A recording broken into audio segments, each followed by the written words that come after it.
Sekolah Tinggi Ilmu Bahasa Asing Stiba Saraswati Denpasar menggelar wisuda ke-19 yang dirangkai dengan Dies Natalis ke-21 pagi tadi.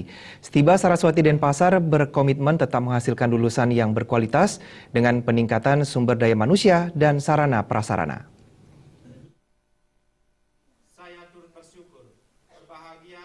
Wisuda ke-19 Sekolah Tinggi Ilmu Bahasa Asing Stiba Saraswati Denpasar meluluskan 139 sarjana bahasa yang terdiri dari 94 strata 1 sastra Inggris dan 45 sastra Jepang.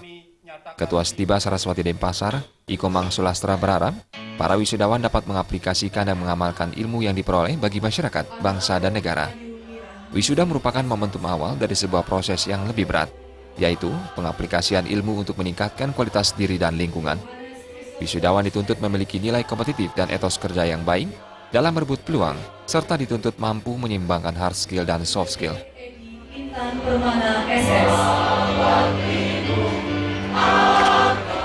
Untuk bahasa Inggris, seperti kita ketahui bahwa bahasa Inggris sekarang ini merupakan lingua franca, di mana bahasa Inggris saat ini dimanapun bahasa Inggris itu digunakan. Di negara apapun bahasa Inggris itu menjadi salah satu pemersatu bangsa di dunia seperti itu. Dan bahasa Jepang pun saya pikir ke depannya prospeknya semakin mengglobal, karena kita ketahui bahasa Jepang kita ketahui bersama bahwa negara Jepang menguasai teknologi, dan saya pikir masyarakat kita tentunya juga akan mempunyai peluang di dalam meningkatkan kemampuan bahasa Jepangnya sehingga siap bersaing dengan internasional begitu. Untuk ke depan kami akan mencoba menambah program studi baru, yaitu khususnya program studi Mandarin, karena saat ini kita ketahui bahwa bahasa Mandarin adalah salah satu bahasa yang mengglobal saat ini, sehingga kami harapkan nantinya para lulusan SMA ataupun SMK bisa melanjutkan ke perguruan tinggi kami, sehingga MEA sebagai salah satu program pemerintah dan program negara di Asia, dan kita siap sebagai sumber daya, menyiapkan sumber daya khususnya masyarakat Bali, khususnya nantinya biar bisa bersaing dengan masyarakat ASEAN. Begitu. Ditambahkan, era pasar bebas masyarakat ekonomi ASEAN MEA menuntut penguasaan bahasa asing yang memadai untuk dapat bersaing.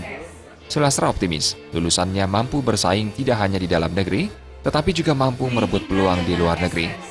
Dengan demikian, tidak ada kata menganggur untuk lulusan Stiba Saraswati Denpasar. Sementara melihat peluang yang ada saat ini, Stiba Saraswati Denpasar berencana akan membuka program studi baru, yaitu bahasa Mandarin, salah satu bahasa asing yang saat ini sudah mulai mendunia.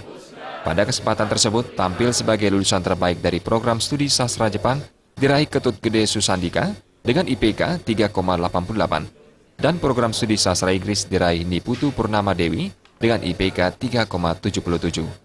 Purnama dan Ngurawira, Bali TV.